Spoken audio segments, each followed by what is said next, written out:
Assalamualaikum warahmatullahi wabarakatuh. Saya Istiana Aulia dengan NIM berakhiran 045 dari kelas PBSIB angkatan 2023 akan membacakan sebuah dongeng yang berjudul Kisah Bebek Buruk Rupa. Hari yang indah di pedesaan, padang rumput yang hijau dan rumput yang tinggi-tinggi. Di tepi rumput terlihat hutan yang ditumbuhi pohon-pohon tinggi. Di tengah hutan terdapat danau dengan air yang terlihat hijau kebiruan. Di tempat yang sunyi senyap, di antara pepohonan, terlihat induk bebek yang sedang mengerami beberapa telur di sarangnya. Induk bebek sudah merasa lelah dan berharap telur-telurnya segera menetas. Setelah berminggu-minggu mengeram, satu persatu telur mulai menetas. Cicit, kata bayi bebek ketika ia mengeluarkan kepalanya dari dalam telur. Bayi bebek mencari jalan keluar dan mulai mencicit-cicit. Bayi bebek melihat-lihat alam di sekeliling sarang dan berkata, "Betapa besarnya dunia." Induk bebek sangat senang melihat anak-anaknya yang baru menetas. Ia mulai bangkit dari sarangnya dan menunjukkan betapa indahnya dunia.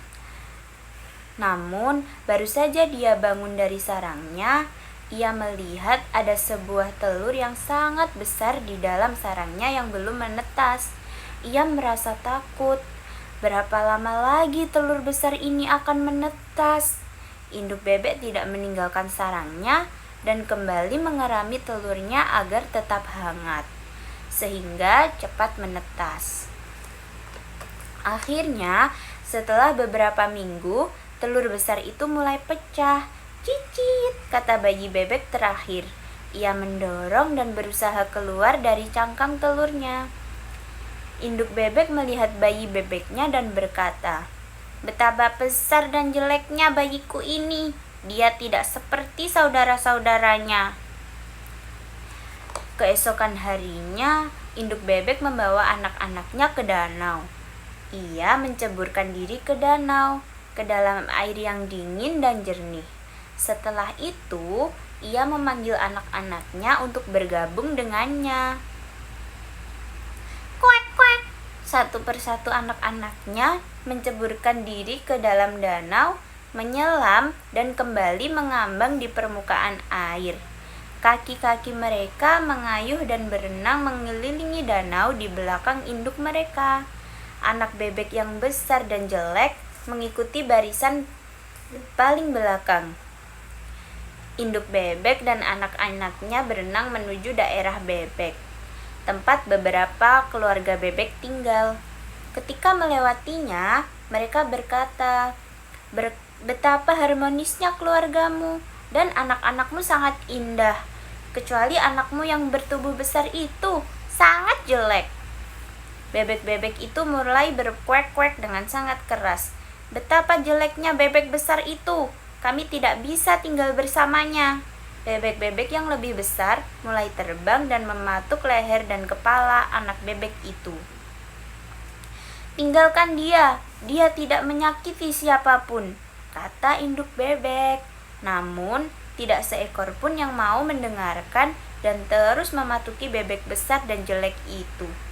Mereka terus menyebut dan mengatakan betapa jeleknya ia. Setiap hari, keadaannya menjadi lebih buruk bagi si bebek buruk rupa. Ia diburu oleh bebek jantan, dipatuk oleh bebek betina. Akhirnya, ia tidak kuat menghadapi perlakuan bebek tersebut. Ia tidak tahan mendengar ejekan sebagai si bebek buruk rupa. Ia pergi dan bersembunyi di balik tanaman di tepi kolam. Di daerah rawa, ia bertemu dengan beberapa dari bebek liar. Mereka berkata, "Makhluk apakah kamu? Kamu benar-benar besar dan jelek."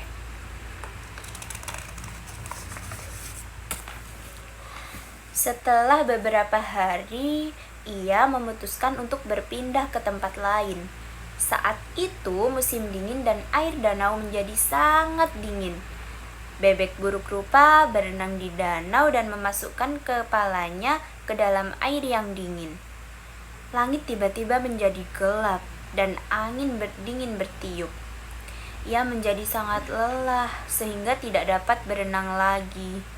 Musim dingin hujan ini merupakan musim yang paling buruk bagi si bebek, karena ia harus berusaha bertahan hidup di daerah rawa-rawa. Suatu hari, matahari mulai memancarkan sinarnya, dan udara pun menjadi lebih hangat daripada kemarin. Burung-burung mulai bernyanyi, rumput-rumput mulai menghijau. Si bebek buruk rupa merasakan kehangatan sinar matahari dan ia mendengar burung-burung bernyanyi. Ia memaksakan dirinya masuk ke dalam air danau yang hangat. Sekawanan burung berbulu indah di atas rawa-rawa. Burung-burung tersebut sangat mempesona dengan leher yang panjang dan sayap yang lebar dan kuat. Dengan lemah gemulai, mereka terbang dan mengelilingi danau, dan dengan anggunnya mereka mendarat di danau. Si bebek buruk rupa melihat burung-burung yang indah itu dan mengagumi leher mereka yang panjang dan bulu putihnya yang seperti salju. Si bebek ingin berenang menghampiri mereka, tetapi ia merasa takut. Saya sangat jelek, tentu mereka tidak mau saya dekat mereka. Mereka akan mematuki saya dan menyebutkan saya jelek. Namun, entah bagaimana, ia ingin mendekati mereka, sehingga ia berenang ke arah mereka. Ketika sedang berenang, si bebek melihat ke air di bawahnya, dan ia melihat bayangan dirinya. Ia melihat bayangan dirinya di air yang jernih. Ia bukan lagi bebek si buruk rupa. Ia menjadi angsa putih yang indah. Angsa yang indah yang besar berenang mengelilinginya. Mereka membelai-belai lehernya. Mereka sangat senang melihatnya. Beberapa anak di taman melihat ke angsa. Mereka berteriak, "Ada angsa baru!" Mereka melemparkan remahan roti ke arahnya dan berkata, "Angsa baru ini sangat indah. Ia pun kuat dan tampan." Si angsa menggerakkan sayapnya dan menjulurkan lehernya yang ramping dan berkata, "Saya tidak pernah bermimpi mendapatkan kebahagiaan ini ketika saya menjadi bebek buruk rupa." Sekian dan terima kasih dongeng dari saya. Apabila ada kurang lebihnya saya mohon maaf. Wassalamualaikum warahmatullahi wabarakatuh.